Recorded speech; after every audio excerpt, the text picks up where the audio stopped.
So some of my research work within industrial organization has been focused on issues such as network effects, by which I mean situations when consumers or economic agents more generally care not only about what they purchase, what they use, but also what others do. For example, my benefit of using a certain operating system depends largely on how many other people also use that operating system. Or my benefit from using a certain social network depends, of course, on how many other people use that social network as well. So the economics of network effects, which has largely been the basis for the economics of platforms, which is now a very important area within industrial organization, is an area that I've been interested in for many years, especially from the point of view of firm strategy. How do you build a successful platform? How do platforms compete against each other? What makes a successful platform? How do you price access to a platform and things of that sort? So that's certainly one area that I've been quite interested in. In recent years, industrial organization has become very much to the fore for a variety of reasons. So one is, we've observed, for example, that investment rate in the US has declined considerably. And one possible theory of what's going on is that competition policy has become a little weaker, perhaps a little too weak in the US, say, compared to Europe. DG Comp in Brussels has been extremely active in the past 20 years, in particular in prosecuting large corporations such, your Googles, Microsofts of this world, whereas the US has been considerably more lenient. So there is an important discussion as to whether competition policy in the US should be tightened up a little bit with respect to these large firms. And competition policy is one of the areas, is one of the applications of industrial organization. If you will, it's the policy arm of industrial organization. And so first in the UK, now in Europe, now in the US as well, and in many other countries, we've seen the creation of, in the case of the US, a technology task force. And that's an area in which I have been somewhat involved. So a few weeks ago, I was invited by the Federal Communications Commission precisely to speak before this recently formed task force to analyze competition policy for high-tech firms in the US. So people refer to GAFAM or GAFA, an acronym representing Google, Apple, Facebook, Amazon, and Microsoft. Those five firms together represent an enormous fraction of capital stock market in the US, but more generally of the US and the world economy. And there's the perception that those companies have exerted perhaps too much power. In addition, of course, to issues of privacy and so forth, there are issues of market power. And I think that is an area where industrial organization has become very, very active in recent years.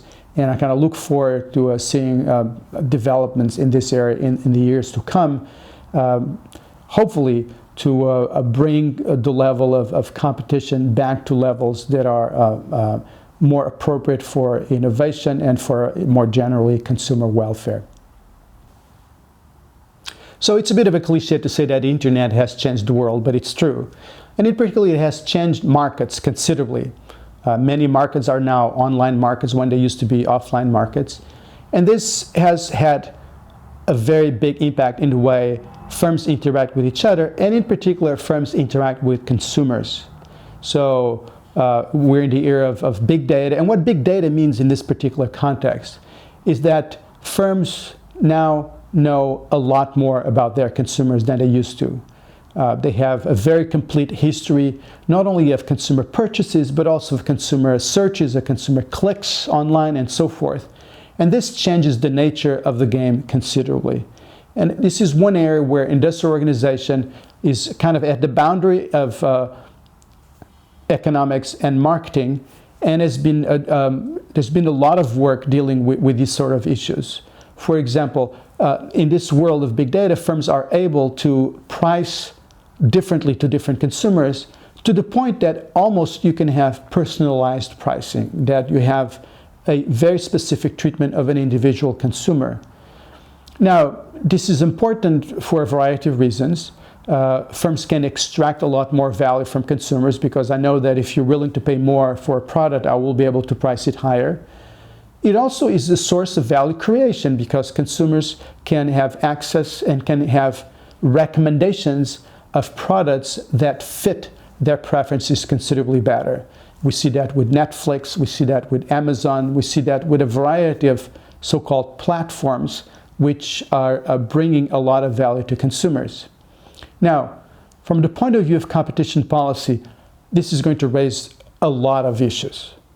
I mean, one thing that we talk about in this organization is the virtuous circle of big data, which runs like that. If I know a lot about consumers, I am able to offer very good recommendations, and so I'm able to offer a very good service to consumers. Think of Google search, for example, or Netflix recommendations.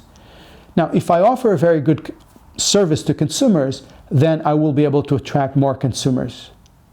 But if I'm able to attract more consumers, I will be able to generate more data, which is data that I only have access to. And if I have better data, I am able, through mechanisms of machine learning, I am able to offer a better recommendation system for my consumers. And so this creates a virtuous circle, which means that there's a tendency for increasing dominance by certain platforms. We see that very much by comparing a search engine like Google to a search engine like Bing, or by comparing a platform trading site like Amazon to smaller ones. So that's a big issue from the point of view of competition policy, and it ties back to the idea of establishing special task forces to try to understand how far can the market power of these very large corporations go, and what we can do about it. The issue of market power by large platforms is sufficiently important that it warrants a little more elaboration.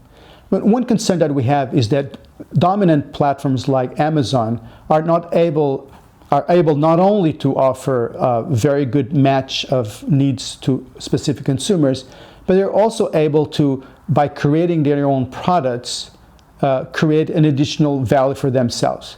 And this is a problem because Amazon as a platform has very good knowledge of what consumers want, and they have a very good knowledge of what are the specific characteristics of products that make a good product. And they do this because they have all of the information of all the products that go through their platform. So then one thing they can do is, well, if product X is selling very well, then we will create our own version of product X, the Amazon version of product X. Then we will promote it heavily on our platform. We will put it on top of the consumer searches, and as a result, we will sell a lot of that product to the detriment of sales by small firms, or not so small firms, that sell through Amazon and get relegated to lower places in the search algorithm that Amazon uses for making consumer recommendations. And that is a problem. There's a doctoral student currently at NYU who's studying precisely this. To what extent does Amazon's offering of their own products take away a lot of value from very good products that have used Amazon's platform and get, in a way, sidestepped by the introduction of Amazon's own product? This is an issue that takes place in many other platforms. Google, for example, is constantly offering new services, frequently being inspired by existing versions of that service that are offering by third parties, but they do so in a way that considerably stifles innovation efforts by third parties.